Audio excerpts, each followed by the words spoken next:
guys, welcome to Prose amongst Thorns. I'm Amy and today I'm going to do my top 12 reads of 2020.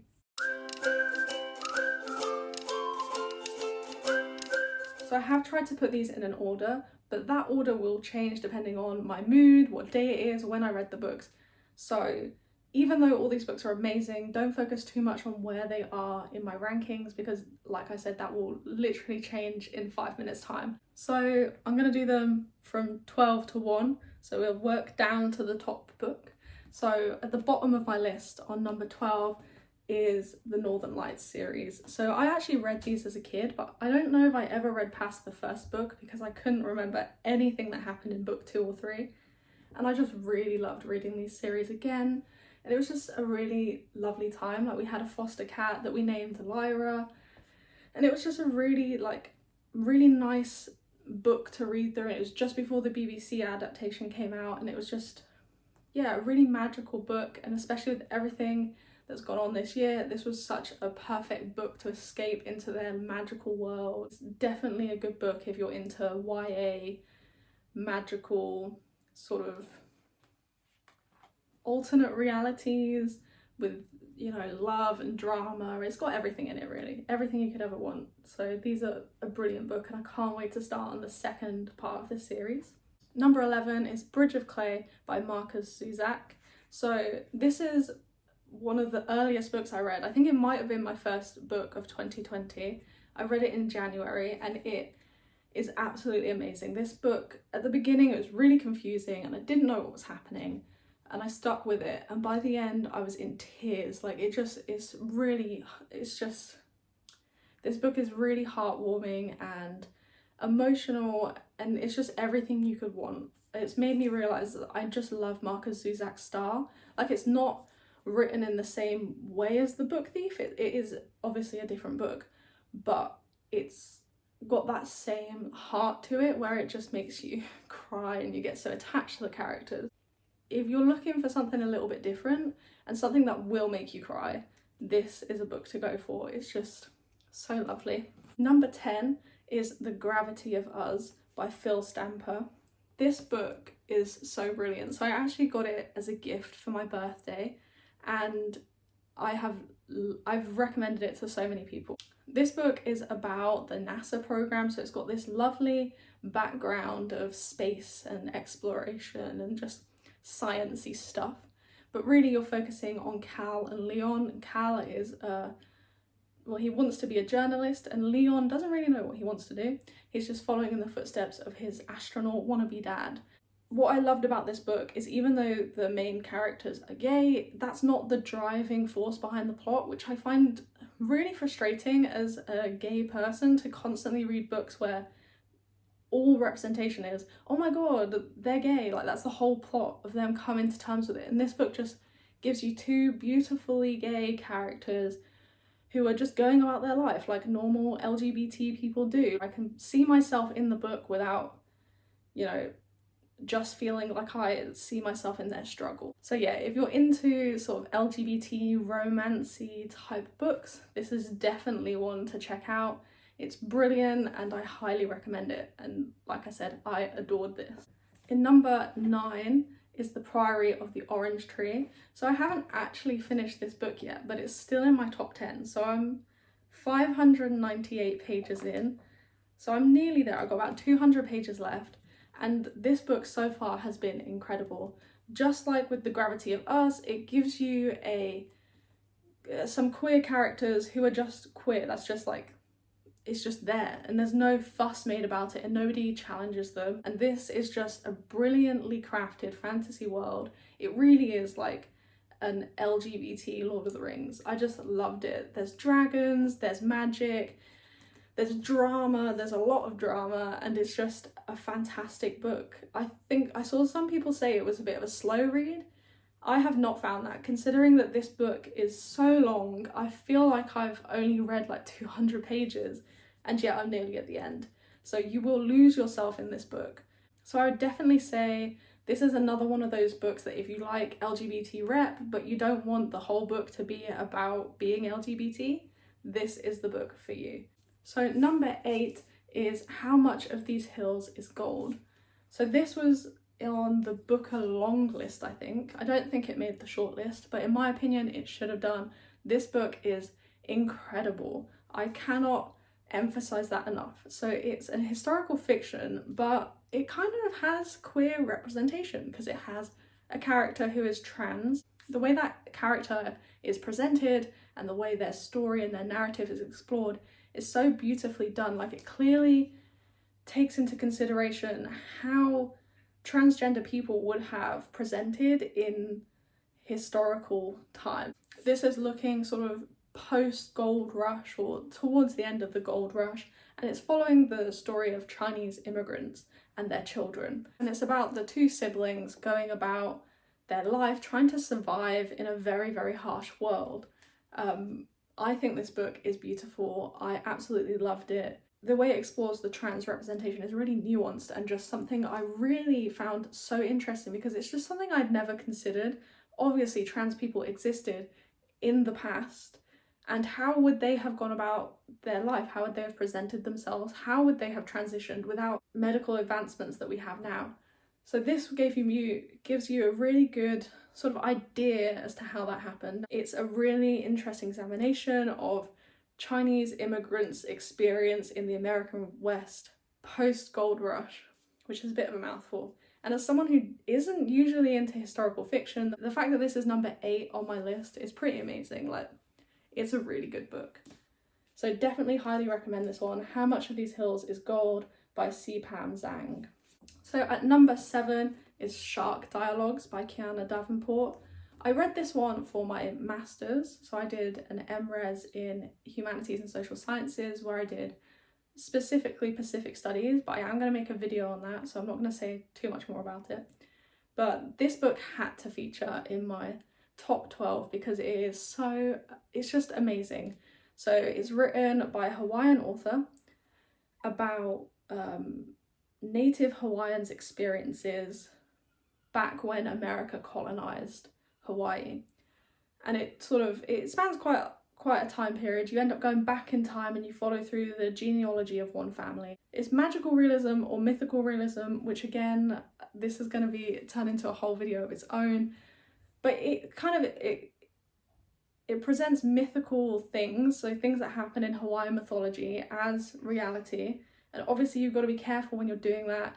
This is written by a Hawaiian author, so that's fine. But when you're talking about it, you've got to be careful that you're not saying, oh, that was just, they've presented that unrealistic thing, because for them, it's something that they believe in and that they genuinely believe can happen and does happen.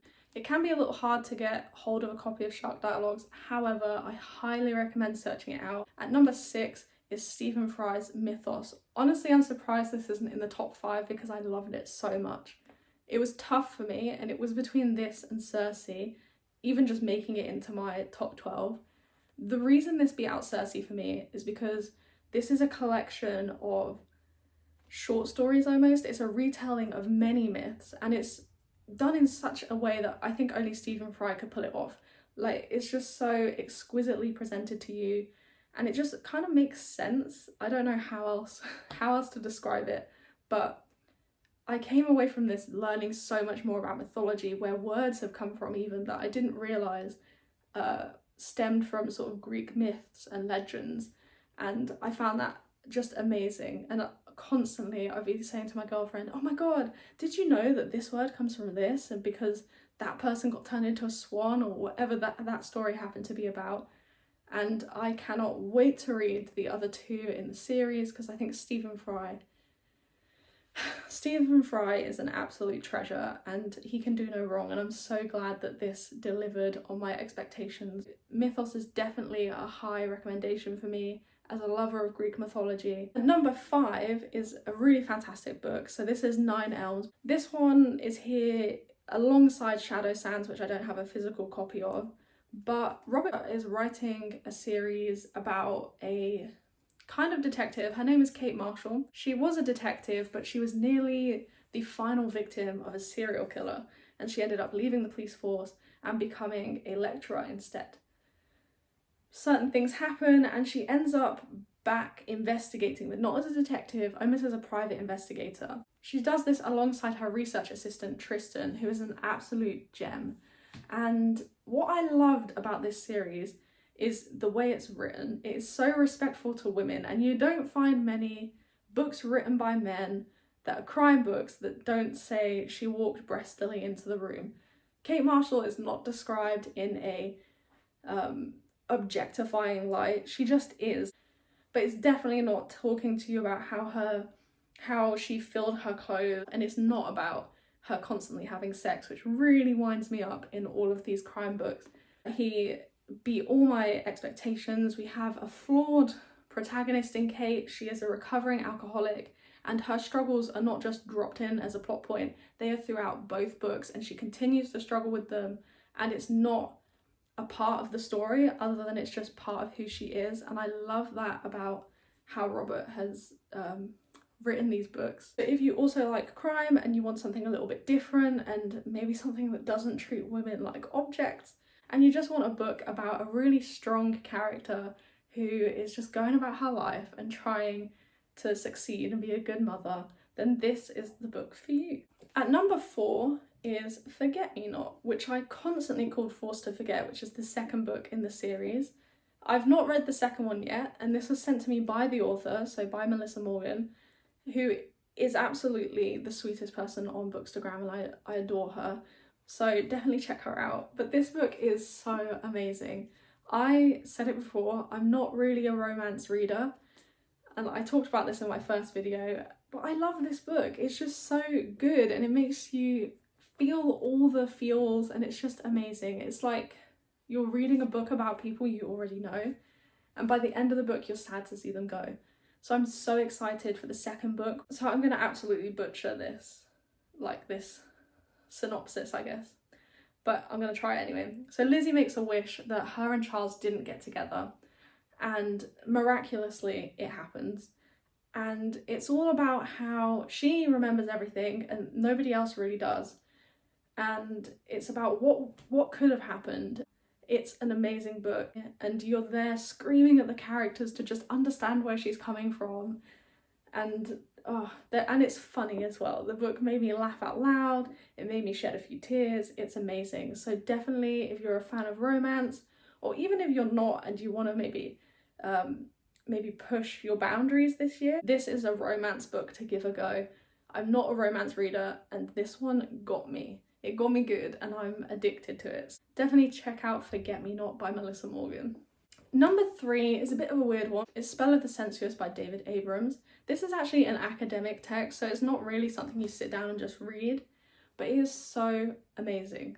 And most people are going to look at this and be like, why is this in your top 3? I'm a geek, and this book got me. It kind of examines magic and how that relates to nature, and how nature has led humans to be kind of how we are. And it's just about how true magic is found in the natural. It looks at Indigenous peoples and how, for them, the magical is the natural. And it's just really very, very beautiful, and the way he writes is amazing. And sometimes I thought I was reading just a normal book and not an academic text, and I would be copying out entire pages of text, and I absolutely love this. It's given me the idea that I will eventually use for my PhD, and it got me through my MRes. This book is fantastic, and even though this one's from the library, I'm going to be buying my own because it's a book. This sounds so sad, but it's an academic book that I do want to read again, and it's just so beautiful. But if you're doing something academic and you think this might be for you, please do check it out. It is amazing, and it totally changed my approach to academic texts and made me realise that you can read stuff that you enjoy, and if you choose the right topic for your dissertation and your master's and your PhD, then you will enjoy doing your research, and this book is what showed me that. So number 2 is A Deadly Education. So I don't actually have a physical copy of this because I read it as an ARC, but this book blew me away. It is so amazing, and I cannot get over it. And the second book has been announced, and I literally jumped for joy. I am so excited. A Deadly Education hit me with all the feels. It's kind of like Harry Potter. If Harry Potter was 1,000 times darker, you couldn't leave the school, you're almost like a prisoner, and you either graduate or you die. It's a much, much darker Harry Potter, and it just delivers. Like, you have this amazingly strong female protagonist who has the potential to be evil, and most of the book is about her struggle between, does she go down a dark path or does she work really, really hard and stay good? And it's kind of that all on the background of death and destruction and trying not to just die. So it is a really beautiful book. I think it's amazing, and the ending, I can't give anything away, but the ending had me literally screaming at the book. A Deadly Education is a fantastic book, and I truly recommend it. It's so good. So A Deadly Education takes second place. In first place for me is The Doll Factory by Elizabeth Macneal. This book is incredible. It surprises me that this one is number one because it's historical fiction, it's romance, and it's Victorian, and those are the three things I usually hate. If ever I see something that is Victorian or set in the Victorian period, I already go into it with a negative viewpoint or a negative attitude. It's set in 1850s London and is about our protagonist Iris finding her way, I guess. She ends up striking up a friendship with the pre-Raphaelite painter Louis Frost. One of the reasons I did love this is because at uni I did a Victorian literature and visual culture course, which was one of the few Victorian things I enjoyed, where we looked at the pre-Raphaelites and how painting tied into literature and stuff like that. So it was really nice knowing who they were talking about and knowing the artwork. So that would definitely help if you do want to pick this up. But one of the main reasons I think I loved this book is because it's not what you expect. You pick it up and you think, oh, it's going to be Victorian. Oh, okay. And then it's romance. Oh, I'm not too sure. And then it hits you with some thrillery, crime, dark, grungy aspects, and it is amazing. I have recommended this to absolutely everybody this year. If anybody asks me for a book recommendation, this is what I have told them. I mean, I think the best way to sum it up would be a line from the blurb, which is, as Iris's world expands, Silas's obsession grows. It is only a matter of time before they meet again. How, it's just brilliant. It had me crying, it had me laughing, it had me wanting to just travel to the Victorian era and go sit in an attic with Louis and Iris because they have such brilliant banter, and this is a world I did not want to leave. It's one of those books that when you finish it, you're like, I could just read about these characters just living their lives. Like, I just don't want to leave them. So if you're looking for something a little bit different, something that will have you on the edge of your seat, pick up The Doll Factory by Elizabeth Macneal. It is truly fantastic and it deserves to be number one. So that was my top 12 books of 2020. It was so difficult choosing this year because I have read over 100 books, which was my Goodreads goal. So I have hit my goal. I read some amazing books this year and I honestly could talk about so many of them for hours, but I narrowed it down to 12 somehow. I want to know if you've read any of these books, and if you did, what did you think? And I want to know what your favourite book of the year was as well. So please like, comment and subscribe if you liked the video, and hopefully I'll be back soon with another one. I want to say thank you as well for all the support you guys have given me since my first video. It has been really heartwarming seeing everybody commenting and just liking the video, which is just really nice of you. So thanks guys.